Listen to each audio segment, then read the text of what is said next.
GlenRiddle, currently home to both OWar and War Admiral golf courses, as well as Ruth's Chris restaurant, was once the most famous horse training facility in the country. The horses raised and trained at GlenRiddle are credited with changing the history of American horse racing. What was previously a sport enjoyed only by the rich became one that was embraced by the masses.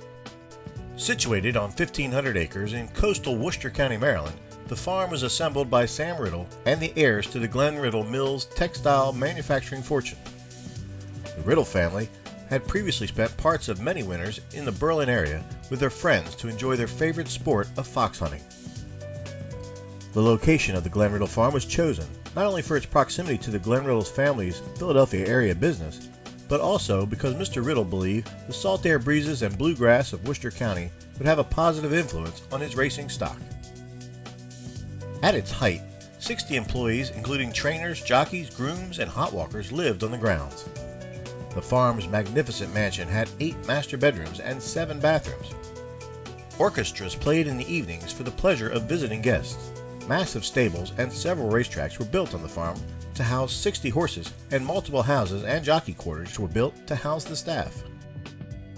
The farm's rise to national prominence started in 1918 when Sam Riddle purchased the yearling that was to become the most famous racehorse in horse racing history, OWar.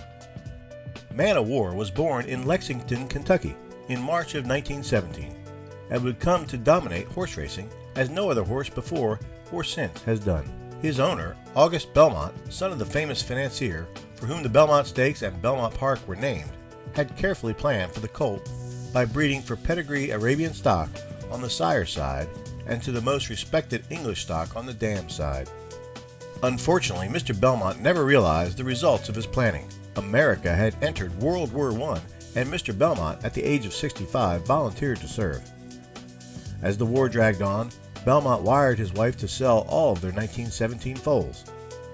OWar was sold to Sam Riddle for $5,000. Riddle was relatively new to big-time horse racing and was impressed with the credentials and look of the big chestnut colt. He had OWar and several other colts shipped from New York to GlenRiddle by train. At the beginning, the big chestnut colt was a handful for his trainer, Louis Festal. As his groomer commented, "He's nice and he's smart, but don't try to force him, or you'll come out second best. Ask him and he'll do it. Push him and it's all off." By the spring of 1919, the blinding speed that Big Red was setting in his training times confirmed Mr. Riddle's intuitions. His debut in 5-furlong maiden race against 6 other top 2-year-olds at Belmont was no contest. The New York Morning Telegraph wrote, "He made a half-dozen high-class youngsters look like $200 horses." In his first race in 1919, OWar won so handily his jockey was standing up in the stirrups looking back as he crossed the finish line. Wherever the big horse raced that year, he not only won, but smashed track records. In one race at Belmont Park in 1920, OWar won by an amazing 100 lengths. He was electrifying fans, and his presence at races guaranteed unprecedented attendance. Mr. Riddle was said to have turned down a blank check from a Texas millionaire for his now famous colt.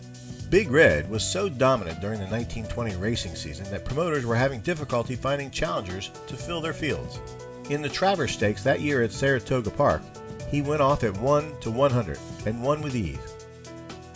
Again, at the Jockey Club event at Belmont Park the same year, he went off at 1-100 in spite of being handicapped with an extra 32 pounds. During his career, OWar won 20 of the 21 races. Ironically, after a mix-up by the starter, Big Red's only loss was to a horse named Upset.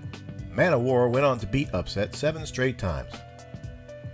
In 1920, OWar was honored along with Babe Ruth as Athlete of the Year. Sam Riddle originally planned to race OWar in 1921, but decided against it because of the excessive weights assigned to him in the handicap format used during the period. In his last match, he beat the 1919 Triple Crown winner Sir Barton by 7 lengths. When he retired, he held 5 American records at different distances. In the year 2000, Sports Illustrated named the Big Red Stallion with a 28-foot stride the greatest horse of the 20th century. The thoroughbred racing magazine, Blood Horse, came to the same conclusion the same year. In retirement, OWar proved to be quite the stud as well. Among his 386 registered foals, 64 became stakes winners. through his sons and daughters, man of war is found in almost all modern pedigrees. The GlenRiddle farm was famous in horse racing circles worldwide. In 1938, the biggest horse racing event in the history was held. The famous match between man of war's son, War Admiral, and his grandson, Seabiscuit. War Admiral had been born a large and physically impressive horse like his famous father, and he was groomed from birth to compete in the Triple Crown events. In 1937, he won all 3 Triple Crown events to become only the 4th Triple Crown winner. Seabiscuit, on the other hand, was a runt, much smaller than others from man of war's lineage, and he had been sold to Mr. Charles Howard, a West Coast promoter. Although not the stature of War Admiral, Seabiscuit demonstrated his superior bloodlines by winning most of the important West Coast races, but never competed in the Triple Crown events. Mr. Howard privately and publicly solicited, even goaded Mr. Riddle for a match race between Seabiscuit and the more highly regarded War Admiral. Although there was nothing to be gained, Mr. Riddle finally accepted.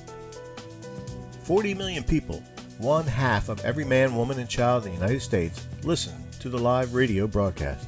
President Roosevelt even postponed a cabinet meeting in order to listen to the broadcast. Seabiscuit led from the start and defeated the heavily favored War Admiral.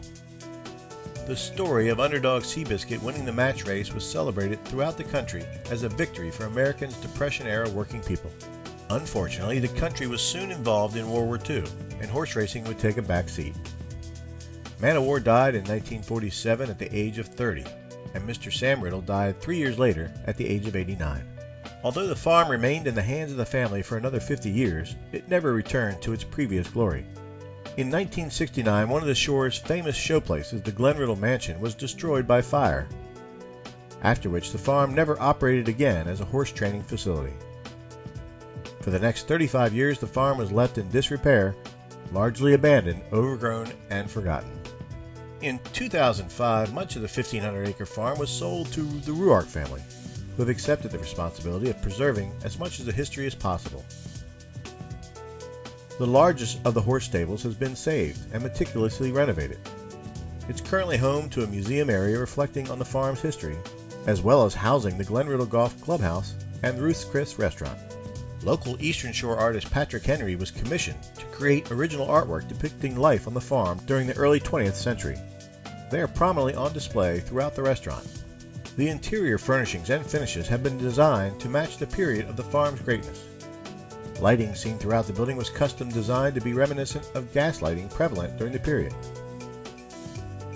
A new banquet area, the Triple Crown Room, has been added and incorporating the same post and beam type construction and period lighting, furnishings, and finishes as the original building. The Ruth family will continue to preserve the legacy of Mr. Riddle and the memory of 2 of the greatest racehorses ever, Man of War and War Admiral.